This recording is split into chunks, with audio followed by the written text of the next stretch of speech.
तो नेक्स्ट हमारा क्वेश्चन है, निम्नलिखित में से किसका मिलान गलत है? गलत मिलान हमें बताना है। ए हमारा है नामदेव महाराष्ट्र, बी है चैतन्य बंगाल, ठीक है बंगाल, और सी हमारा है नरसिंह मेहता गुजरात, डी है वल्लभाचार्य गुजरात। देखिए ए बिल्कुल सही है हमारा, नामदेव महाराष्ट्र से उनका संबंध था, चैतन्य जो है महाप्रभु वो बंगाल से थे, और सी हमारा है नरहर सिंह मेहता ये गुजरात से थे, लेकिन वल्लभाचार्य का संबंध गुजरात से नहीं था।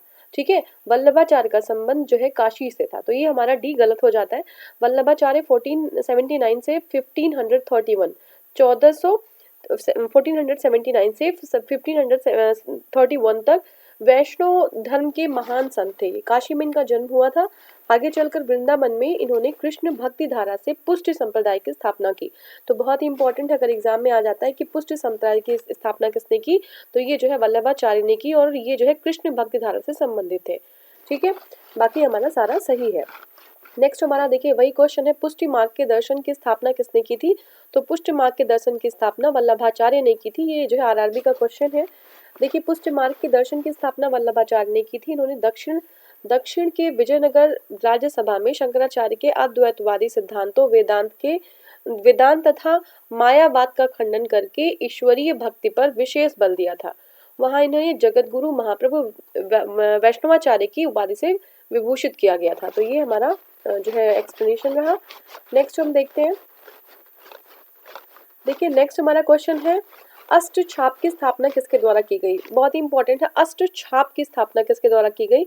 तो आचार्य विठल नाथ थे, उन्होंने अष्ट छाप की स्थापना की। ऑप्शंस हमारे थे आचार्य विठल नाथ, गुरु नानक, सूरदास और कृष्णदास। तो अष्ट छाप की स्थापना आचार्य विठल नाथ ने की थी।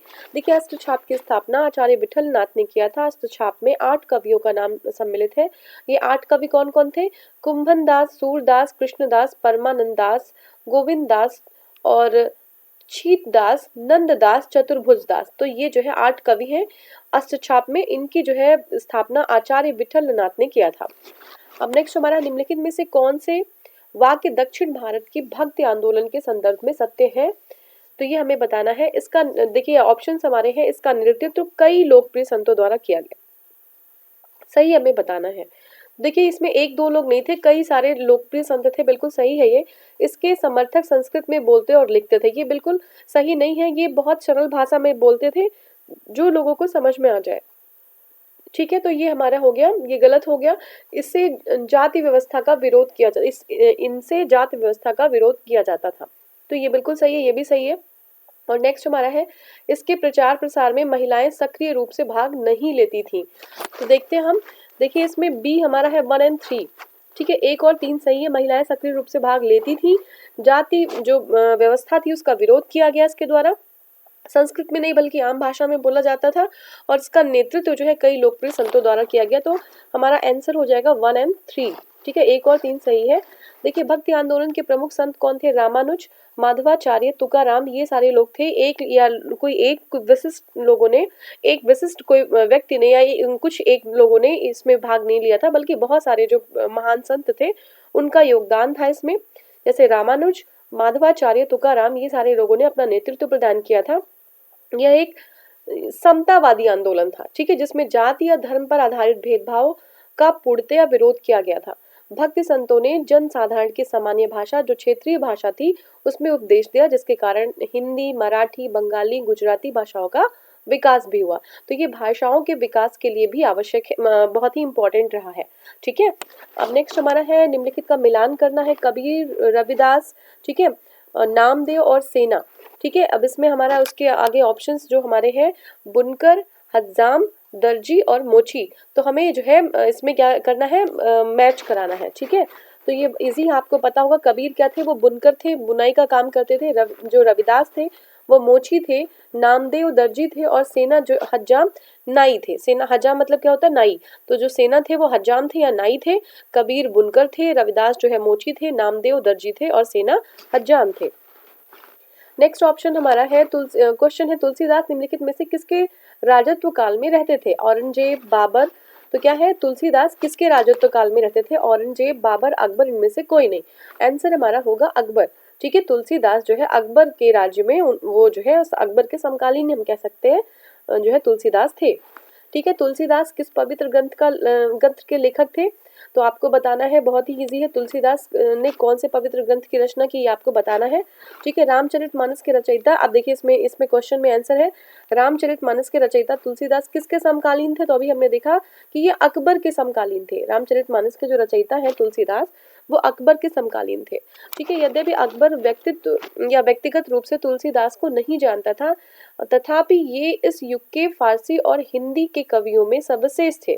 तुलसीदास ने अपना अधिकांश जीवन वाराणसी में व्यतीत किया था और वहीं अपने 25 सुप्रसिद्ध उच्च श्रेणी के ग्रंथ लिखे थे। इनमें रामचरितमानस सर्वाधिक प्रसिद्ध है। ठीक है, कहाँ पे इन्होंने अधिकांश जीवन व्यतीत किया? वाराणसी में। नेक्स्ट हमारा है, निम्नलिखित में से सबसे अधिक सुधारवादी भक्ति संत कौन थे? सबसे अधिक सुधारवादी, तो देखिए ऐसा नहीं है कि बाकी लोग सुधारवादी नहीं थे, लेकिन सबसे अधिक सुधारवादी कौन था? तो ऑप्शन हमारे हैं रामानंद, तुलसीदास, नामदेव और कबीर। क्या नाम है? रामानंद, तुलसीदास, नामदेव और कबीर। तो कबीर जो है वो सबसे अधिक सुधारवादी थे। देखिए जो कबीर संत, कवि और समाज सुधारक थे, ये सिकंदर लोदी के समकालीन थे। कबीर का जन्म लहराता, ठीक है, लहर तारा के पास, कबीर जी का जन्म कहाँ हुआ था? लहर तारा के पास 1398 में ज्येष्ठ पूर्णिमा को हुआ था। कब हुआ था? ज्येष्ठ पूर्णिमा के हुआ था 1398 में लहर तारा, ठीक है, लहर तारा के पास इनका जन्म हुआ था। कबीर ने हिंदू मुस्लिम सभी समाज के में जो रूढ़ियां थी, उसमें व्याप्त रूढ़ियां थी और कट्टरपंथ था, उसका खुलकर विरोध किया। कबीर की बाणी, उनके मुख्य उपदेश, उनकी रचना बीजक और 52 अक्षरी, ठीक है, उलट बासी में देखे जा सकते। कौन कौन से इनकी रचनाएं हैं? बीजक, 52 अक्षरी और उलट बासी, ये सारी इनकी रचनाएं हैं। नेक्स्ट हमारा, निम्नलिखित में से कौन संत महाराष्ट्र से थे? तो महाराष्ट्र कौन थे? व्यास है, त्यागराज है, तुकाराम है और मैत्रेयी है। तो देखिए तुकाराम जो है महाराष्ट्र से, तुकाराम कहाँ से थे? महाराष्ट्र से। देखिए संत तुकाराम का जन्म महाराष्ट्र के पुणे जिले में हुआ था और ये जो गांव था जहाँ पे इनका जन्म हुआ था उसका नाम था देहू। कौन सा गांव था? देहू गांव था। वे वैष्णव संप्रदाय से संबंधित थे। तो इम्पोर्टेंट है, तुकाराम कौन से संप्रदाय से संबंधित थे? तो इनका संबंध वैष्णव संप्रदाय से था। वे पंढरपुर जो है, ये महाराष्ट्र में पंढरपुर है, एक जिला है, सोलापुर, वहीं पे पंढरपुर है, उनके वहाँ के महान जो है भगवान विट्ठल के भक्त थे। ठीक है, किसके भक्त थे? भगवान विट्ठल के भक्त थे। ठीक है, तो याद रखिएगा, तुकाराम वैष्णव संप्रदाय से थे, भगवान विट्ठल के भक्त थे। इस्लाम धर्म के पैगंबर मोहम्मद साहब का जन्म निम्न में से किस स्थान पे हुआ था? तो देखिए आपको ये तो पता है कि कुफा और काबा में नहीं हुआ था, आपको कंफ्यूज कर देंगे आप मक्का और मदीना में। तो आपका को कंफर्म होना चाहिए कि पैगंबर मोहम्मद का जन्म हुआ था वो मक्का में हुआ था।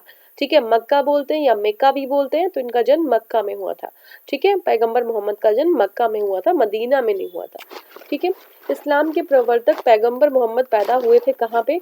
देखिए इनका जन्म मक्का में हुआ था और ये जो है इस्लाम धर्म के संस्थापक थे, उसका प्रचार उन्होंने किया। ठीक है, पैगंबर मोहम्मद साहब का जन्म मक्का में 570 में, आपको जो है ये डेट भी याद रखनी है, 570 में इनका जन्म हुआ था। ठीक है, तो कंफर्म है कि जो पैगंबर मोहम्मद थे उनका जो जन्म है वो जो है कहाँ पे हुआ था? मक्का में हुआ था, 1570 में हुआ था। ठीक है, इस्लाम के क्या थे? प्रवर्तक थे, इस्लाम के को बढ़ावा दिया इन्होंने, इस्लाम को जो है आगे बढ़ाया। किसने? पैगंबर मोहम्मद ने। ये हो गया। अब नेक्स्ट क्वेश्चन देखते हैं। नेक्स्ट क्वेश्चन हमारा है, एक सेकेंड,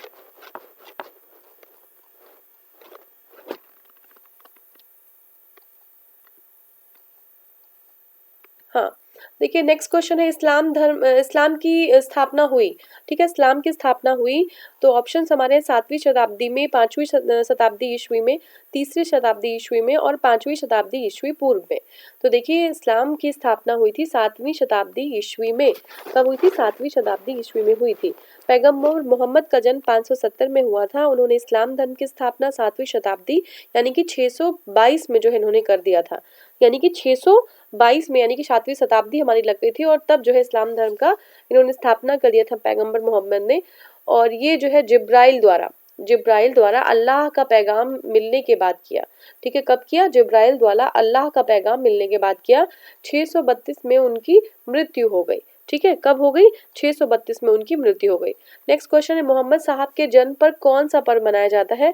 तो ऑप्शन हमारे हैं ईद उल जुहा, ईद उल मिलाद उन नबी और बकरीद और ईद। ठीक है, तो देखिए ईद उल जुहा, बकरीद और ईद, अब आप लोग जिनको भी ये नॉलेज होगी कि ईद उल जुहा, बकरीद और ईद किस जो है कब मनाया जाता है, किस उपलक्ष्य में मनाया जाता है, आप कमेंट सेक्शन में बताइएगा। लेकिन मोहम्मद साहब का जो जन्म का पर्व है वो मनाया जाता है ईद ए मिलाद उल नबी पे।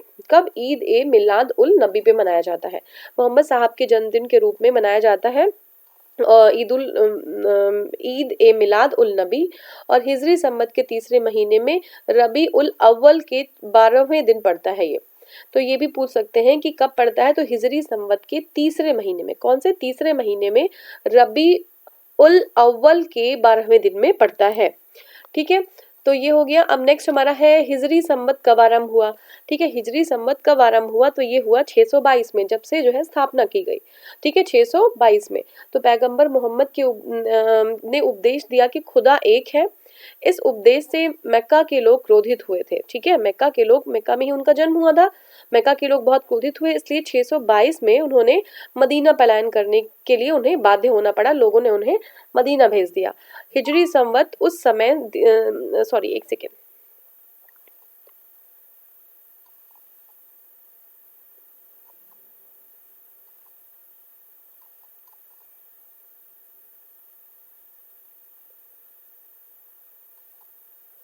हाँ, तो देखिए पैगंबर मोहम्मद ने उपदेश दिया कि खुदा एक है, और इस उपदेश से मक्का के लोग बहुत क्रोधित हुए, और इसलिए इन्हें 622 में उन्होंने मदीना को उनको पलायन करने पे बाध्य होना पड़ा। हिजरी संवत उस दिन से शुरू हुआ जिस दिन पैगंबर मोहम्मद ने मदीना को पलायन किया। ठीक है, मक्का से मदीना जो है पलायन किया, उस टाइम जो है 622 में हिजरी संवत स्टार्ट हो गया। 16 जुलाई 1922 को दिन शुक्रवार को हिजरी संवत प्रारंभ हुआ। कब हुआ? 16 जुलाई 1922 को हिजरी संवत यानी दिन शुक्रवार को हिजरी संवत प्रारंभ हुआ। इसी दिन मोहम्मद साहब मक्का के पुरोहितों एवं सत्ताधारी वर्ग के दबाव के कारण मक्का छोड़कर मदीना चले गए। ठीक है, मक्का के जो पुरोहित थे या सत्ताधारी जो वर्ग के लोग थे, उनके जो है प्रेशर की वजह से इनको जो है मक्का को छोड़ के मदीना जाना पड़ा, और तभी से जो है 16 जुलाई 622 जो ईस्वी है, शुक्रवार का दिन था, उसी दिन जो है हिजरी संवत स्टार्ट हो गया था। ठीक है, तो नेक्स्ट हमारा क्वेश्चन है, सूफी संप्रदाय का उद्भव कब हुआ? तो सूफी संप्रदाय का उद्भव, देखिए ऑप्शन है हिंदुत्व से, सिखों से, इस्लाम से और बौद्ध से। तो सूफी संप्रदाय का जो उद्भव है वो इस्लाम से हुआ है। सूफी संप्रदाय का संबंध कहाँ से है? इस्लाम से है।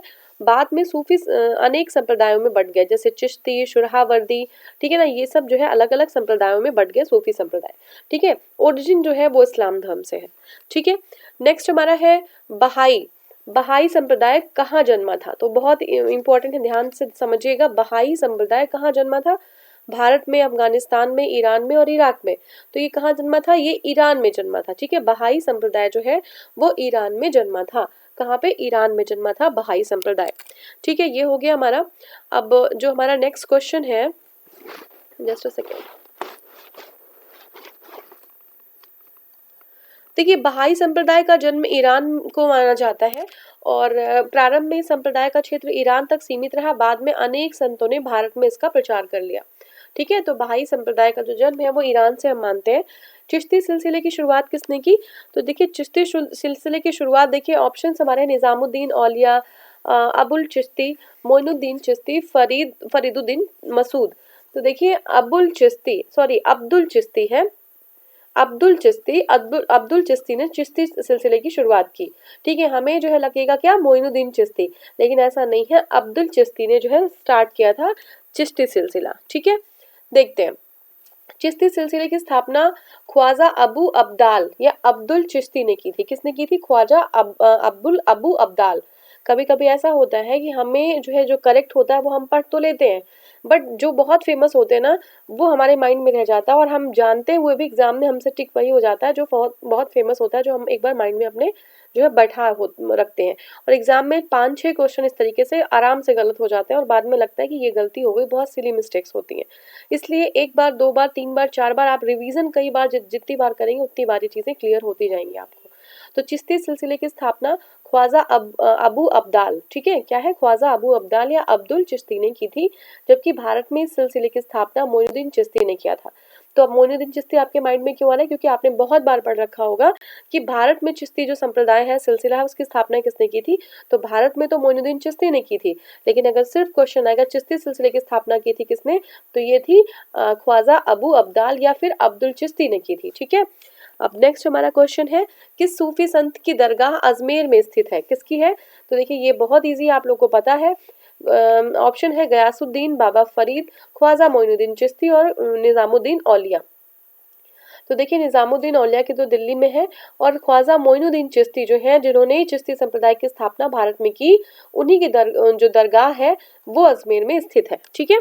देखते हैं, देखिए ख्वाजा मोइनुद्दीन चिश्ती 1192 सॉरी 22 नहीं है ये, ख्वाजा मोइनुद्दीन चिश्ती या ख्वाजा मोइनुद्दीन 1192 में मोहम्मद गोरी के साथ भारत आए। किसके साथ आए थे, ये मोहम्मद गोरी याद रखिएगा, मोहम्मद गोरी के साथ भारत आए थे। मैं मार्क नहीं लगा रही हूँ, अगर आपको लगेगा कि इसमें हाईलाइट करते चलो तो आप मुझे कमेंट सेक्शन में बता दीजिएगा, क्योंकि इसमें बहुत ज़्यादा ऐसा ना हो कि जो है कंफ्यूजन क्रिएट हो, इसलिए मैं मार्क नहीं कर रही हूँ, और ये फुल स्क्रीन भी हो जाता है इसलिए तो सही रहता थोड़ा, ठीक है। तो मोहम्मद गोरी के साथ जो है वो भारत आए ख्वाजा मोइनुद्दीन, और अजमेर में रहने लगे। चिश्ती संप्रदाय की नींव भारत में रखी इन्होंने, और यहीं पर उनकी मृत्यु भी हो गई। अजमेर में ही इनको दफनाया गया, और यहीं पे इनकी दरगाह स्थित है।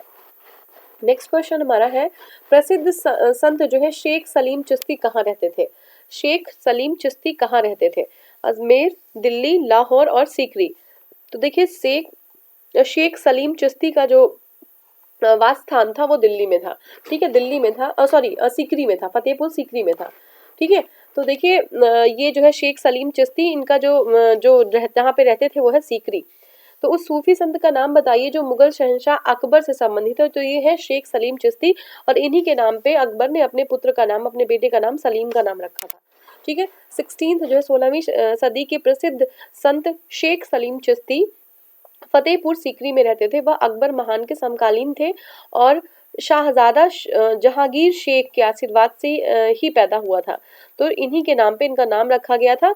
जो शाहजादा जहांगीर यानी कि सलीम था, उनका नाम सलीम था, बाद में जहांगीर नाम रखा गया, ये इन्हीं के आशीर्वाद से पैदा हुआ था, ठीक है। तो इसीलिए अकबर ने इन्हें शेखू बाबा कह के बुलाया, ठीक है, और उनको अक्सर जो है बुलाने का नाम जो था वो शेखू बाबा था, ठीक है। तो ये हो गया हमारा, और अब हमारा जो है कुछ हमारे वन लाइनर है वो हम देखेंगे। भारत में चिश्ती सूफी क्रम की स्थापना, भारत में चिश्ती सूफी क्रम की स्थापना किसने की थी। तो अभी हमने देखा कि ख्वाजा मोइनुद्दीन चिश्ती ने की थी। श्रृंगेरी, बद्रीनाथ, द्वारका एवं पुरी स्थित चारों मठ का निर्माण आदि शंकराचार्य ने किया था। किसमें, श्रृंगेरी, बद्रीनाथ, द्वारका और पुरी, याद रखिएगा, श्रृंगेरी, बद्रीनाथ, द्वारका और पुरी, ये 4 मठ थे, उसकी स्थापना आदि शंकराचार्य ने किया था। कबीरदास का अगर हम टाइम देखें तो 1398 से लेके 1518, 1398 टू 1518। नानक जी का है 1469 टू 1539। चैतन्य जी का देखें तो 1486 से लेके 1534।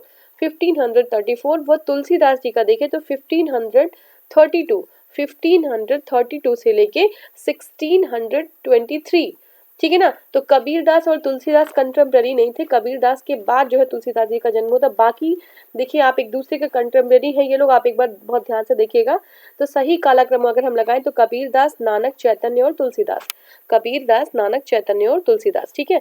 तो बस बिल्कुल बहुत ही कम टाइम गैप में इतने इतने महान लोगों का जन्म हुआ था, तो ध्यान रखिएगा इसको।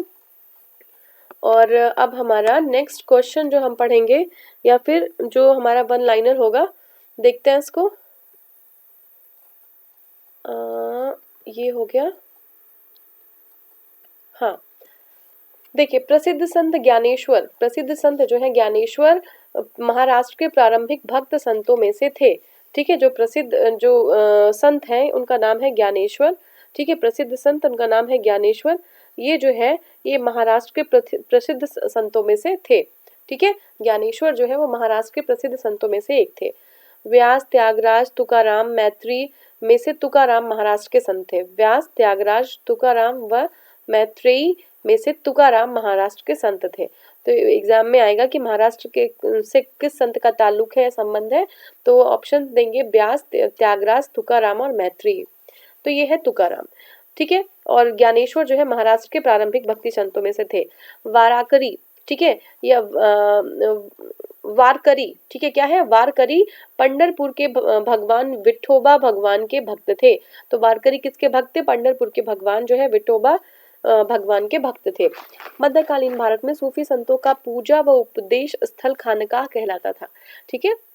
तो हमारा जो मिडिवल इंडिया था उसमें सूफी संत जहाँ पे पूजा करते थे, जहाँ पे उपदेश देते थे, उसको कहते थे खानका, ठीक है। शाह ख्वाजा सुरहावर्दी औलिया में से सुरहावर्दी एक सूफी सिलसिला है, ठीक है। तो पूछेंगे कि सूफी सिलसिला कौन सा है, ऑप्शन हमारा होगा शाह ख्वाजा, सुरहावर्दी और औलिया। तो सुरहावर्दी जो है एक सूफी सिलसिला है। निजामुद्दीन औलिया की दरगाह कहाँ पे है? ये दिल्ली में है। पश्चिम बंगाल में नदिया जिले में चैतन्य प्रभु पैदा हुए थे। अभी हमने एक दो वीडियो में के पहले मैंने आपसे यही पूछा था कि जो चैतन्य प्रभु हैं या चैतन्य महाप्रभु हैं, उनका जन्म या वो किस जो है जिले से संबंधित थे? तो पश्चिम बंगाल के नदिया जिले से संबंधित थे। नेक्स्ट हमारा अष्टछाप की स्थापना किसने की थी? तो अष्टछाप की स्थापना श्री वल्लभाचार्य ने एवं उनके पुत्र आचार्य विठल नाथ ने की थी, ठीक है। तो अष्टछाप की स्थापना किसने की थी? श्री वल्लभाचार्य और उनके पुत्र आचार्य विठल नाथ ने की थी। संत कबीर किसके शिष्य थे? संत कबीर जो है रामानंद के शिष्य थे। रामानंद के शिष्य कौन थे? संत कबीर थे। सूफी संत मोइनुद्दीन चिश्ती का दरगाह अजमेर में है, ठीक है। तो मोइनुद्दीन चिश्ती का दरगाह कहाँ पे है? अजमेर में है। किसी व्यक्ति से उसका संप्रदाय या उसकी जाति मत पूछे, यह किसने कहा था? किसी व्यक्ति से उसका संप्रदाय या उसकी जाति न पूछी जाए, ये किसने कहा था? ये रामानंद ने कहा था, ठीक है। श्रीमंता शंकर देव, ठीक है, श्रीमंता शंकर देव 1449 ईस्वी में पैदा हुए थे। श्रीमंता शंकर देव कब पैदा हुए थे? 1449 में पैदा हुए थे। तुलसीदास, तुलसीदास जो है वो अकबर के समकालीन थे। तुलसीदास किसके समकालीन थे? अकबर के समकालीन थे, ठीक है। तुलसीदास अकबर के समकालीन थे। और श्रीमंता शंकर देव 1449 ईस्वी में पैदा हुए थे। गुरु नानक ने पुष्टि मार्ग दर्शन को प्रतिपादित किया, यह कथन सही नहीं है। पुष्टि मार्ग के संस्थापक वल्लभाचार्य थे, ठीक है। पुष्टि मार्ग के संस्थापक कौन थे? ये वल्लभाचार्य थे। तो गुरु नानक जी ने पुष्टि मार्ग को प्रतिपादित नहीं किया, बल्कि पुष्टि मार्ग का प्रतिपादन जो है या संस्थापक जो थे वो वल्लभाचार्य थे। कबीर ने कहा था राम और रहीम एक ही है, भगवान के ये जो अलग अलग दो नाम हैं, ठीक है। तो ये किसने कहा था? कबीरदास ने कहा था, ठीक है, कबीरदास जी ने कहा था। भगवान कृष्ण के प्रति भक्ति का उपदेश वल्लभाचार्य ने दिया था, ठीक है। तो भगवान कृष्ण के प्रति भक्ति का उपदेश किसने दिया था? वल्लभाचार्य ने दिया था। अपनी तीर्थ यात्रा के दौरान चैतन्य को गया में ज्ञान प्राप्त हुआ। इंपॉर्टेंट है, चैतन्य महाप्रभु को कहाँ पे ज्ञान प्राप्त हुआ? गया में ज्ञान प्राप्त हुआ, ठीक है। तो ये हमारा हो गया। नेक्स्ट वीडियो में हम स्टार्ट करेंगे मुगल काल, ठीक है। मुगल काल हम नेक्स्ट वीडियो में देखेंगे। Thank you so much for watching. Thank you.